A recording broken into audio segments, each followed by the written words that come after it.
Hello and good afternoon. It's SOUQ Pulse, and it's always a delight to have you and be on this program. Yesterday we discussed something that we didn't have enough time to really digest it, and several other things cropped up from our discussion yesterday. We looked at corruption 2 days back. We took it further yesterday, and Dr. Dawusa brought up this particular side of it, and we were saying, hey, don't go there, don't go there. And we tried to listen. For those of you that are all seated and waiting and saying, are they going to go there today? Yes, you asked for it, and yes, we will go there. My name is SOUQ, John Rogers SOUQ, and it is SOUQ Pulse. Remember, I will tell you this, don't keep quiet. For most people, you say, why do you speak on Africa for a while? They say charity begins at home. You get beautiful from the house and you go out. If we need to be productive and compete, even if we can't compete, but at least let's join the race for a start. Let's see and emulate. What's Asia doing? What's their policy like? Can we do without the loans from the Bretton Woods organizations? These are things we always talk about. These are things we open up and say, hey, see it, say it, don't keep quiet. What's the governance like? What's the policies like? What are businesses doing in your country?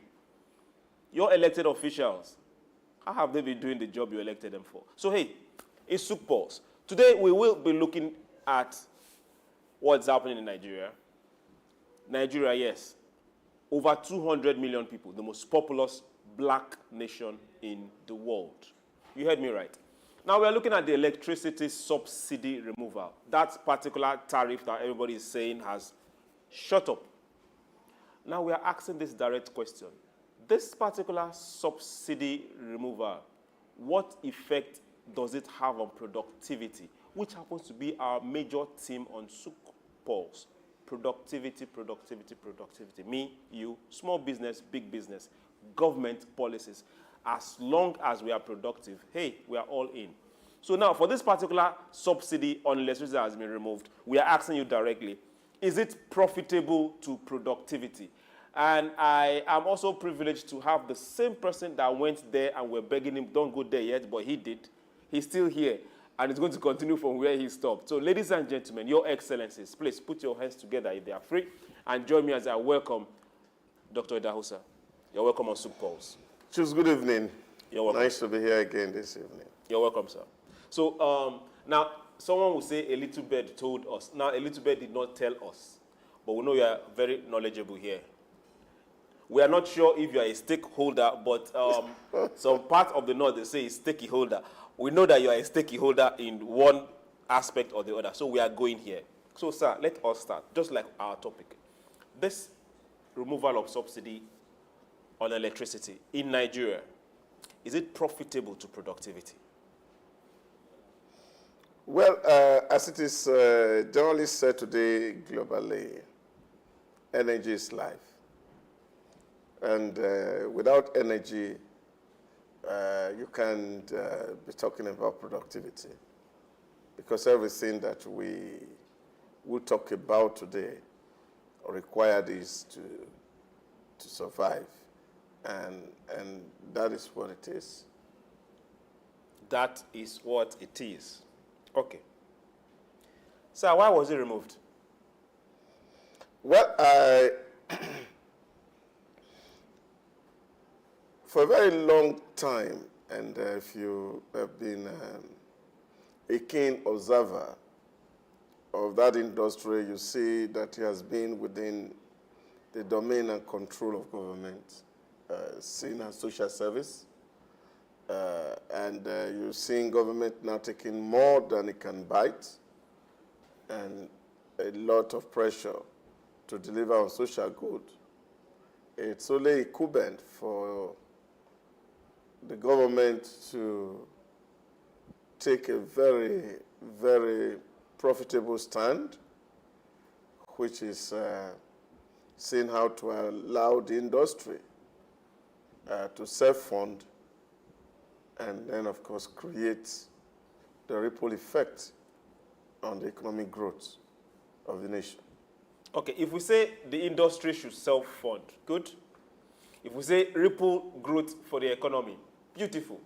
But now, are these particular things not controlled by an indices? Indices where there are competition. Indices where there are some other players. Indices where we actually have the generation and the transmission itself. But these three things are not in existence. No, I don't think now. I think the current regime has actually gone a step further with the executive order when they came in to actually liberalize even the generation. That is not just about the distribution that is legalized, deregulated now. Even the generation, states have been encouraged to generate electricity and contribute to the national grid. And that, of course, will enable what it is, break the monopoly in that environment. Yeah, because like they say, the formula for corruption is corruption is equal to monopoly plus discretion minus accountability. Okay. I really want to take you up on this. And I'm happy you're going this route.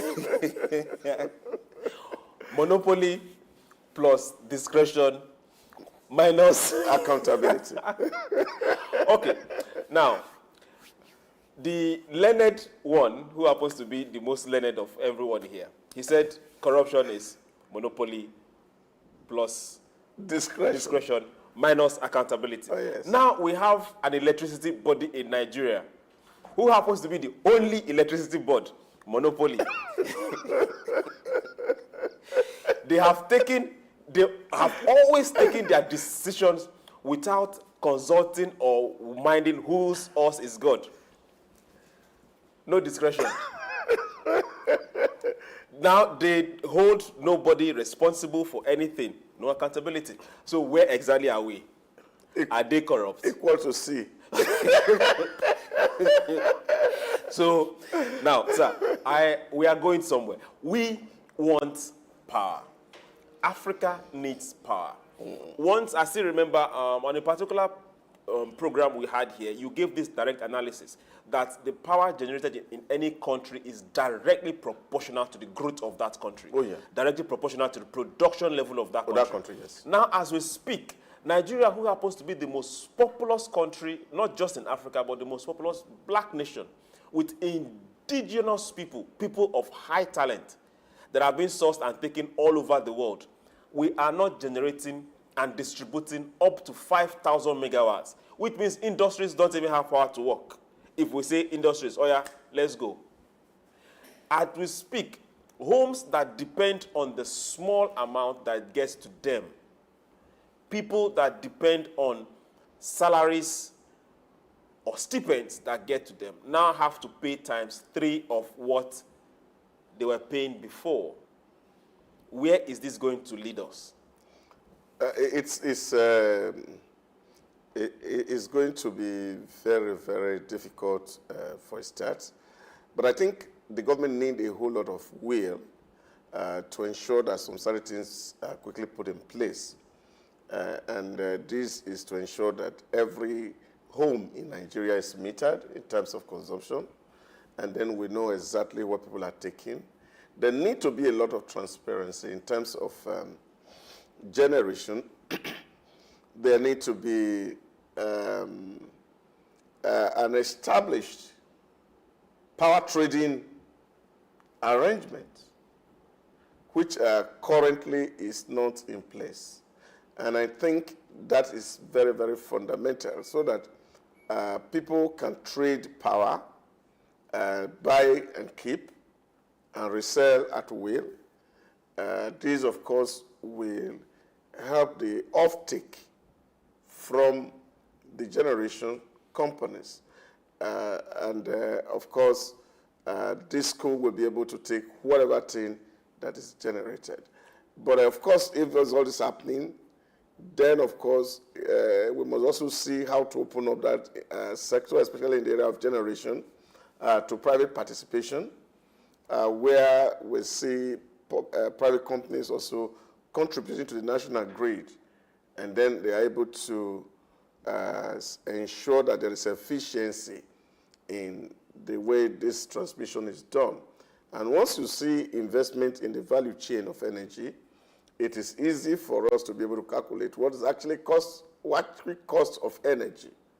And then, of course, pricing can really be right. Because the way it is really now, when we're talking about how right the price is, it may be absolutely very difficult to generate because there's no efficiency in the system of generation. And this, of course, will definitely increase the cost of generation, and where ultimately the final consumer will have to pay at the end. Other end. Okay, now you spoke at length, but 90% of this particular take went to the discos, the gencos. Then towards the end, you now said, we, the consumer, will now have to bear the brunt. At this point in time, for those that are not too sure, I'm also Nigerian, proudly Nigerian, and I had some calculation just some few days back from this tariff, which means I'm going to be paying about 30-something thousand naira in a month if this works, on an estimated billing, where the minimum wage is still 30,000 naira. Now, let's now look at the vast array of citizens across. Yeah, I did buy power last night because I got home and there was no light.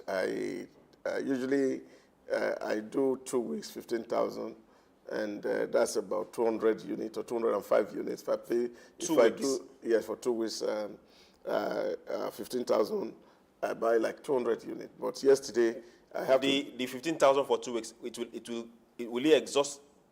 Oh yes, it will exhaust. Which means 1 month. That's 30,000. 30,000. But for prepaid meter. For prepaid meter. But yesterday I bought.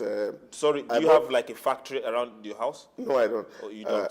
Okay. Nobody is tapping your meter. I am not sure about that. Okay. Yeah, but I bought yesterday 20,000, and that was just about 82 units.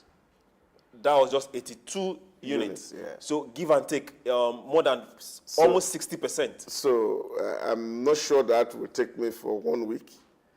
And then if you have to spread that through 1 month, we're thinking of getting to spend beyond 60,000 really. Okay. To be able to just get your basic amenities work that are not in use 24 hours. You know my happiness. My happiness in this is that it's affecting you too. now let's get down to this. Sir, people need to work. People need to fix things. Industries need to work.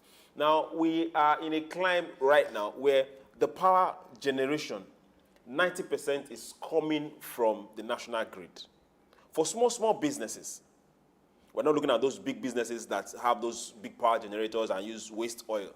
Now, we're looking at small businesses. 90% of their power come from the national grid. Then they now substitute with their small, I better pass my neighbor kind of generators. Where do they stand? Where is this policy going to push them to when there is no alternative before this sort of implementation? Well, I think that's why I said it will be very, very stormy at the beginning because... will there be an end?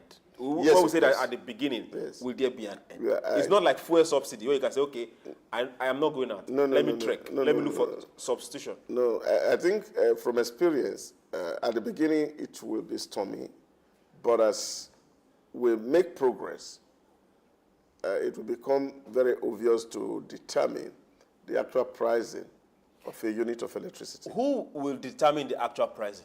Yeah, of course, once you have multiple players in the industry. Sir, as we speak, there is one player. No, I don't think it's one player. Who else is generating, sir? Yes, that's government is doing the entire generation. Yeah, but that's what we're talking about now. Of course, the executive order of the president has asked that that generation, even states can generate electricity as we speak. But as we speak right now, there's still only one major generation to the national grid. Yeah, that is what I'm saying. If you remember when Nitel was privatized. It took a while. Yes, it took a while. And this is the power sector. It will take longer. No. It should not take longer.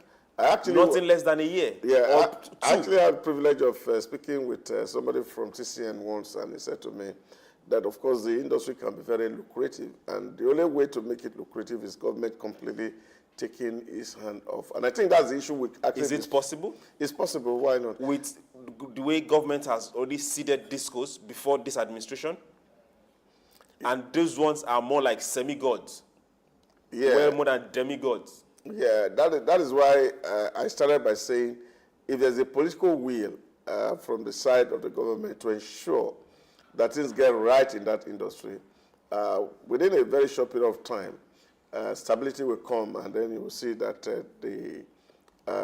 what's it called? The unit of electricity will be priced rightly. Okay, if we're looking at political will, why did the political will not work against this subsidy? The political will should have worked in favor of the citizens and insist that, okay, let's have more players. Then this can be left for the open market. No. You see, I don't think it should be that way. What you do is that it's like you want to build a new city. Okay. What do? You first of all mark out the area where you want to build. I agree. And maybe put basic infrastructure. Thank you. And then you get real estate developers to go market the place. Thank you. And then with time, you see building start springing up. So I think it's the same approach that you have to see here. What government really need to do is to put the legal framework on ground. I agree. And once that legal framework is on the ground, that will allow people to play in this sector. I agree. Then, of course, you see people observing, and they are fine with the level of profitability in terms of return on investment. You see people want to put their money in there. This sector is profitable. Yes, of course. It can be profitable if it's run well. It's not just profitable, sir. It's very profitable. Yes, it can be profitable. Yes. But because of the last 50 years of corruption, that is why we are where we are. Yeah, I agree completely that... And there's no accountability. Yeah, and that's not just in the power sector. And government is paying for it. Yeah, but because government itself is not sincere. Okay. Now, sir, let's ask this question. Who exactly is in control? Is it government, is it DISCOs, or is it IMF? It has nothing to do with IMF. I told you about the conspiracy triangle yesterday. Okay, if we say it's not IMF, there is a loan Nigeria took, and part of the fuel subsidy removal, although the government took that, and the electricity tariff removal, the subsidy removal is also part of that particular policy on that loan. No. You see, let me give you a very typical example of two things that has happened, for example, in Nigeria. Maybe it will give you a clear picture of what is happening or playing out. And that's why I said we cannot hold IMF or World Bank responsible for some of the things that happened. In 2006 or 2005, 2006, the then president of Nigeria wanted to take a loan from World Bank and IMF, and they said, look, we won't give you a loan because your systems is not clean. There's no openness, there's no transparency. And if we must give you loan, then of course you must operate a system, especially in the area of procurement, which of course was one of the drain pipe for national resources. If you don't have a law on how procurement can be done transparently, we won't give you a loan. If you don't have a law that determines how to maintain fiscal discipline, we will not give you loan. Is it having the law or implementing the law? Now, that's the point I'm going. So what happened? The regime quickly put together two very important acts. That is Public Procurement Act 2007 and the Fiscal Responsibility Act 2007. Now, to meet the criteria for accepting the loan. Okay. Now, of course, once those laws were passed, the loan came. The loan came, but the act were never implemented. It took Yar'Adua to sign those two acts into law. So this is what you get when you see when governments are not transparent and they are not real open. So that's why I gave you yesterday the triangle of conspiracy. On the one hand is the business, on the second hand is the bureaucracy, and then, of course, the politician at the top. Okay. Now, this triangle is actually what is responsible for some of the things that you see, because the business people are also very complicit in this, because if they don't collude with the bureaucrats, some of the things that we talk about, we may not be able to actually see it, because that lack of transparency, even in the people who are doing business, and they are not coming to equity with clean hands, taking advantage of the weakness of the bureaucratic system in Nigeria, because, of course, you have a bureaucracy that is not adequately or well remunerated, so to speak, which become a very high motivation for crime. Don't also forget the fraud triangle, that when you have a pressure and you have opportunity, and then, of course, you can rationalize the reason to do what you want to do, fraud happens. So this is what we're seeing play out in the system. You're having to see the bureaucracy who want things, and therefore, whatever condition that is required by the lending institutions, they want to meet it because they want that money as much as possible. So you can't blame the lending institutions. So these people, to the best of their knowledge and ability, are sincere in intention to say, yes, if I have to give you a loan, you must also be able to tell me that you have the capacity to pay me back, because it's not a gift. So it's just a loan. Then you say, okay, I want to tell me how this thing is going to work to be able to reproduce the seed to pay this back. Okay. Now, we can go every length to put structures on the ground to make belief to this institution that, oh, we are ready. Make believe. Okay. Yeah. Now, one more question before we go on break. And this is like a very short answer. We have discos. For those that are wondering what discos are, not the one you dance in clubs or those dance halls. These are distribution companies. Gencos, generation companies. So government who own all the whole generating plants, and they've been divided to discos, generating companies, and distribution companies, and they now distribute different regions in Nigeria. Now, this particular discos were split some years back. Some people bidded for it and won. Now, Sam, break this question to you. How much have these discos invested in distribution since the inception? Well, that's again what it has been. Those errors being committed by previous regimes. So why should citizens suffer it? Because I remember sometime, was it either last year or 2 years ago, the government had to bail out discos, which are personal businesses. Yeah, but because you see, that is why I'm talking about this collusion between the private sector, the bureaucracy, and of course politicians. So the web is what is the problem.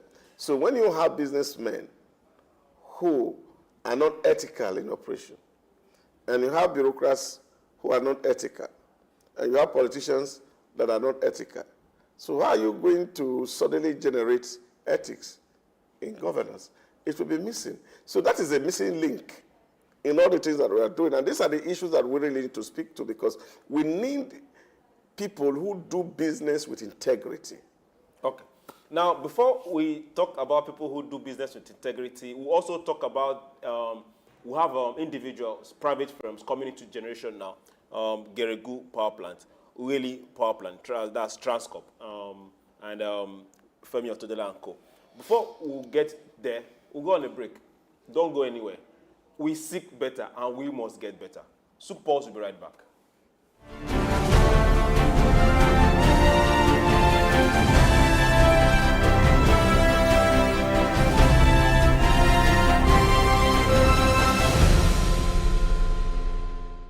The Three Wise Men.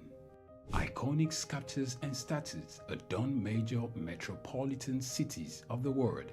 In Lagos, Nigeria, the statue of three men designed to depict the state's cultural heritage and to usher in visitors and tourists into the ever-accommodating center of excellence is in no doubt an astounding work of art.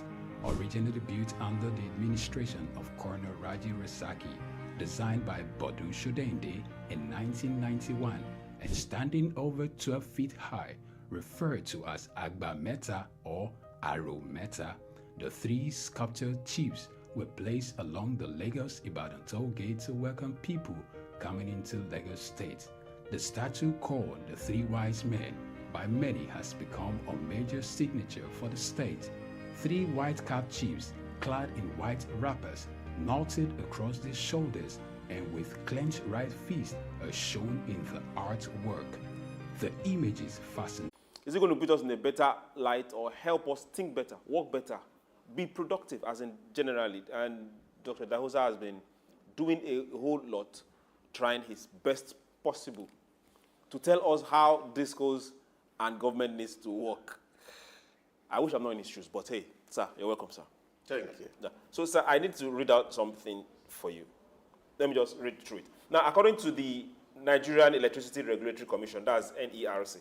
Now, monies spent on electricity subsidy over the years. In 2015, Nigeria spent 225 billion. In 2016, Nigeria spent 308 billion. In 2017, Nigeria spent 351 billion. In 2018, 351 billion. In 2018, 440 billion. Now, 2019, 528 billion. Now, the funny thing is, in 2020, it dropped 501 billion. In 2021, it dropped further by over half, 221 billion.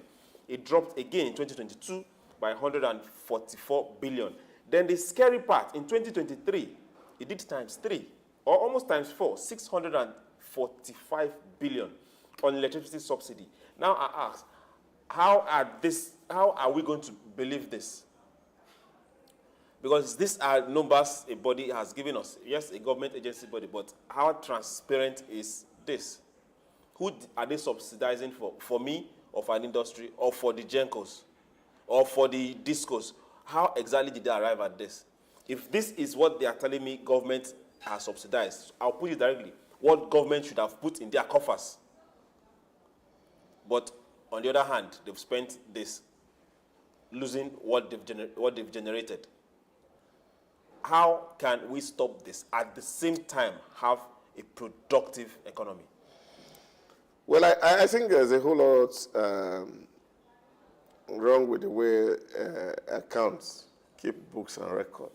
So it's difficult for non-accountants to understand. Maybe that's what you see. Like the chairman said, that just the last month to see what government has spent 240 billion to generate, and what was transferred as cost to disco was 40 billion. So the 200 billion is paid by government, and government cannot continue to pay this subsidy. Now, if we were to go by what had happened in the petrol sector, I remember some time ago in 2014, where the former CBN governor, Sanusi, is at electricity. That's what subsidy, where it was formerly at telecom. That's what subsidy has done to us. And you saw, that's why I'm saying that with time, if we see real political will from government, we will know what the actual pricing is. You remember when the telecom sector was newly privatized, SIM card was selling over 35,000. So this SIM card that people were buying 35,000 today, 500 you can buy it. What changed? Competition. Yeah. So this is what we need to do. government need to say what it means and mean what it says. And once we can get that running, you will see a whole lot of intervention. A lot of people will come to play. It's even good that you mentioned Geregu just now. And we saw that Geregu make a whole lot of profit in terms of operation for the year end 2023. And so that shows that there are potentials within that sector. And if government who has donated the good will leave the rope for the new owner to run it, then water will find its level. Okay. Talking, which at the end of the day, they are not viable, thanks to politics of siting. How I wish they can just arrest everybody that did that and put them in jail. But that will be a topic for another day. So as we speak right now, we have Geregu, thanks to Femi Otedela, who happens to be the chairman. We have Uweli Power Plant, thanks to Transcorp. What's his name? I remember his name. Now, Tony Lumelu. Now, we still have some other ones that, though they have not come upstream yet. Now, these are all generating companies. But now, when it comes to transmission, they are generating and sending to the national grid right now. When it comes to transmission, we still have discos who are not able to even distribute all that is given to them. At what point can we start saying, let's find solutions and open up this discourse? Let others come in and play. If Otedola can distribute, then let him distribute what he is generating. If Transcorp can distribute, let them distribute what they are generating from Uweli. If it's the region there in Uweli, or if it's the middle belt they can, Geregu can do, let them do. And take these things, let the discos can do what they're doing, but they should not stand in the way of other players. Is that possible? Yeah, of course, that's why we talk about the will, and solely government that can make that possible, to allow the industries to say, look, we are not protecting anybody. It's free command, free exits. And the presidency has spoken to this several times with that number. Nigeria is open for business. If you have money, come put it in the economy. But let's be sure that regulation, that the industry is not over-regulated. Also, don't forget that there are interested parties, and this is, of course, again, the ill that comes with democracy. That we don't know the extent to which, of course, the National Assembly also will allow some of all these things to work, because they come with the argument, oh, our constituency people are complaining, things are bad, and these are the issues. And then, of course, you find that a process that's ongoing, friction is applied, and then the momentum drops. Okay. Now we're saying momentum drops. If we follow the Power Act, the Electricity Act that the last administration passed, and this administration is trying to push, this issue of big power plant generation is not part of it. Because if any big power plant comes upstream, they have to feed into the national grid. That is what is in the Act. But as we speak right now, the national grid itself has failed several times. Yeah, this is because there's no investment. And that's what I've said. And I keep saying this. A lot of people don't find it, they are not comfortable with my position, but I think I hold it very seriously. If you don't allow proper pricing in an industry, you cannot attract the kind of investment that that sector would need to jumpstart it. So this is what's happening, that for a very long time, apart from the waste that happened in Mambila, you are not seeing any substantial thing. It's even... Are we saying we're not seeing any substantial thing? Investment. We're not seeing, okay. If we say, is it actualizing it spending it or budgeting it? Because if he's budgeting it, we've seen. If he's spending it, we've seen. Is he actualizing it, we've not seen. The last time I read some extract, the former president said he could even go to EFCC or court to testify to the former Minister of Power that he didn't get his approval to spend the money they spend in Mambila, for example. Now, these are, for me, really serious issue. And I think if the way they describe corruption overseas and said that it's those who give and take bribe, I think the regime itself should be in prison somehow. Because if, as the president of a country, and the minister who reports to you went into a transaction you say you did not authorize, and you oversaw it, and you wrote a book on your watch, and that happened. So all these are the contradictions that we see, and this is what I talk about, the triangle of government. And sometimes we still have this moral right to still write letters. Okay. Writing letter is free. It's everybody's right to write letter. But it is not anybody's right to spend the people's money and you can't account for it.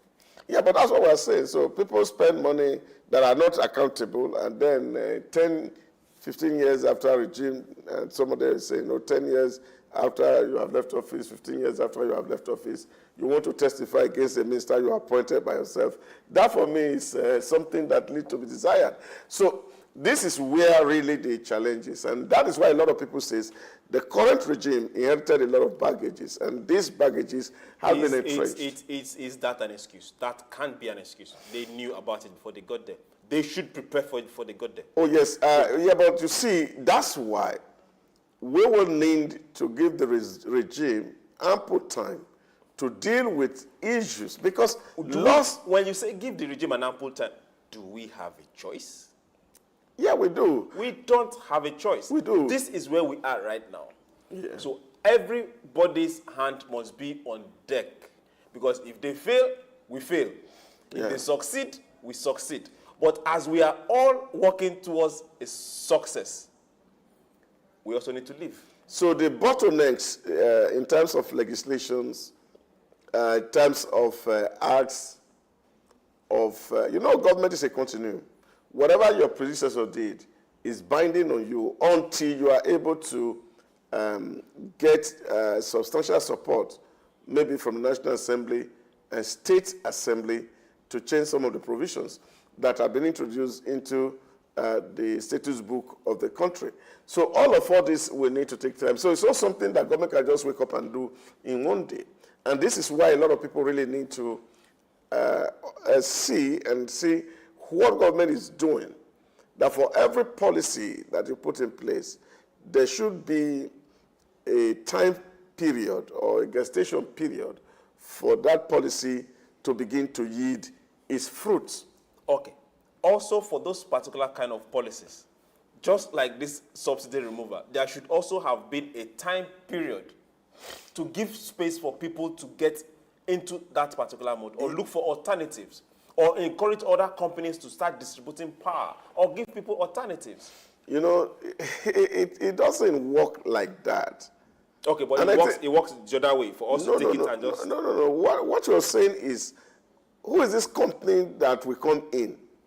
Good. When there is so much clumsiness in the process and in the system. Good. And people understand... This is where the office of the president is. Yeah, the president have an office, but I don't think he has every money to invest. He doesn't need to have the money to invest. So what did he need to do? These things have to be step by step. The first thing you need to do the price increase, was it step by step? Yes, it's the first step.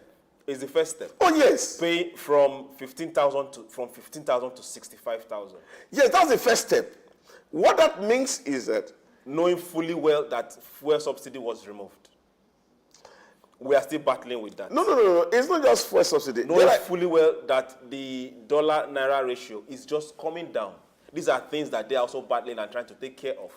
And they are adding this now. No. Don't call it adding. Of course, yes, it is. Because it is affecting the people directly. You see, it's not just affecting... It's affecting you too. When I was doing my thesis some years ago in public international affairs in the University of Lagos, I remember writing a paper in one of our economic class on the reason why SOUQ failed. The SOUQ didn't fail because it was a bad policy. SOUQ actually failed, in my own thinking, because we did not allow the policy to run its full course. Is it that we didn't allow the policy to run its full course, or yes. those that were implementing it were implementing No. something else? No. You see, these are issues. We must understand how economy should run. SOUQ succeeded in some other countries in the world. Now, why did it fail in Nigeria? SOUQ failed in Nigeria because of the cushioning effect on SOUQ. And a lot of people felt that... Before we go to SOUQ, now I have let me stop using me. Nigerians have electricity bill to pay. Do they have the money to pay that bill? Yeah, that is what I'm saying to you. We need to allow the first right step to be taken. So we cannot be taking 1,000 steps into the wrong direction, and we'll be expecting that we're going to arrive. The first right step. The first right right step. If I don't have money to pay for the bill, leave the money to pay for the first step. If you don't have money, the lights company should come cut their lights. No, if you don't have money, okay, you have an option. And this is what I'm saying. So what's the option, sir? Is either to generate your electricity at the How? point. Now, if you don't want Disco to give you light, you can decide to invest in generator. And I don't think that is outlawed as we speak. Okay. If that's cheaper for you. If I am investing in generator, yes, for the money that I don't even have in the first place to pay for the ones I could pay for before. This is the issue. Is the argument of which comes first. Is this the chicken or the egg? So this is the government pro-people? See, government have to be pro-people. Is it pro-business? Now, this is the point, and I must emphasize this very strongly. There is no government who can be pro-people without being pro-business. Because at the end of the day... But as we speak, the business is suffering. Yes, that is what I'm saying to you. The business will suffer in the interim. Now, once we sustain the effort... Okay, now this is where I was always looking for that effort. If we can point out to, let's say, okay, this company is coming up, that company is coming up, be patient, this other company is coming up, then we know that we have options of power generation that is coming up, or power distribution that is coming up.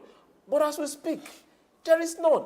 See, you see... So what makes me think that by tomorrow, the Genco or Disco will wake up tomorrow and say this tariff doesn't work anymore, is now times 10? Yeah, but that is what liberalization of that industry will do. The prices can go up or come down. Okay, who are they competing with?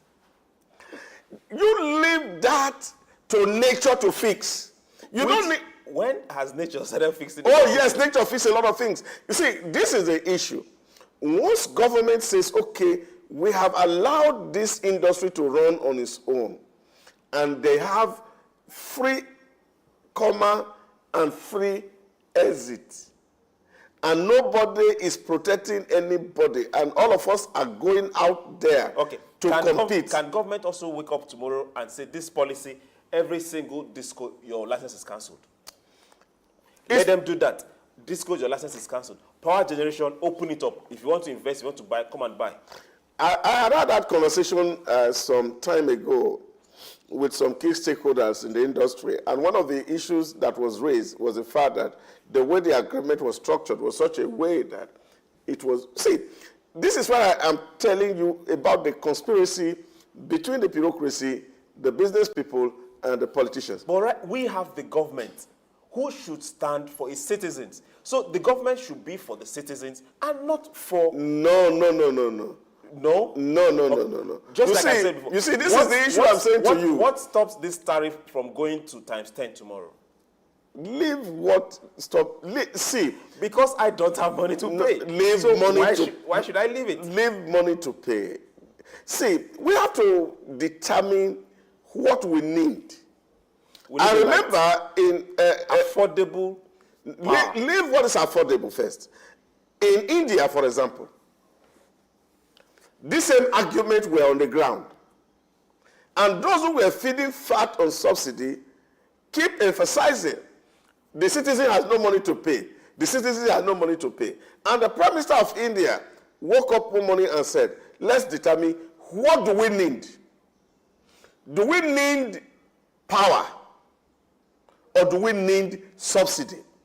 You can't have the two. So we either agree that we need power or we don't need. In short, let me give you a shocker. The president of my community association called yesterday and said to me, and he said, look,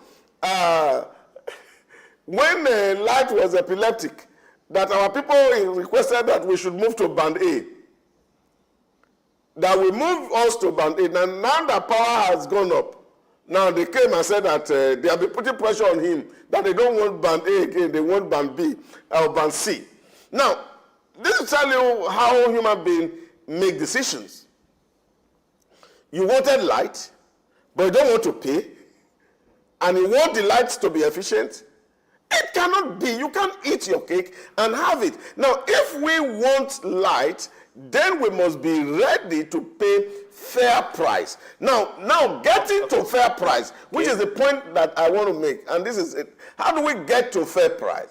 This is government having the will to insist that the provisions of the act are followed to the letter, in which case the DISCO should not and must not take or collect revenue from consuming public that are not metered. So if that is outlawed, in which case we will be able to actually know what exactly is consumed. Because if you miss the estimated reading or billing of electricity with the one that is actually metered, you find distortion in terms of the actual need of electricity in Nigeria. That's one. Now, if you are not able to determine what is the actual need of electricity in Nigeria, you will not even be able to know how big the market is that will enable people to come play in that sector. Like I said, every businessman wants profit. So if I want to put money in the electricity sector, I must be able, through my feasibility studies, to determine whether the industry is profitable or not. And if the industry is not profitable, there's nothing that will tie my hand to say you must invest in that industry. So how do we ensure that industry is profitable? People have to sit down and watch and see those who are already trying their hand. Now the money is going directly to the pocket of the real poor. It's not as if it is money dashed. It's either they stay in darkness, or they want to use it to buy power, in which case money is coming into the system. And go and see what has happened in India. India that was not self-sustaining in terms of electricity, today they are supplying electricity to about 4 of their neighboring countries. Okay, now that is an example of an Asian country, India. Now for everyone here in Nigeria, we feel the pinch. You know where it pains you. For one thing is certain, whether or without, we must get productive.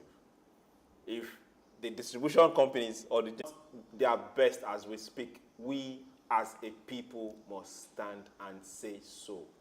Demand for light, it is your right. If you don't know, demand for affordable light, it is also your right. If you don't know, and when you get this, get productive. It is the right of every human being. You're not meant to be lazy or non-productive. When we collect our individual productivity, then we can say that the country is actually moving forward. I want to say thank you very much for being there, sir. Thank you very much for being on SOUQ Pulse today. I think that we need to do lots of elementary economies for SOUQ so that you can understand how economy should work and know that if you don't take the first right step, you can never get to your destination. I will come to all those classes. I want to say thank you very much for everyone that has been there today. We'll do this again tomorrow. And for those that are wondering, we'll be at the Civic Center somewhere in Lagos tomorrow. So, hey, if you want to see us, hey, come over to the Civic Center. It's a public place. It's a public venue. And we would like to see you there. Thank you very much. My name is SOUQ, John Rogers SOUQ. Have yourself a beautiful evening. Bye.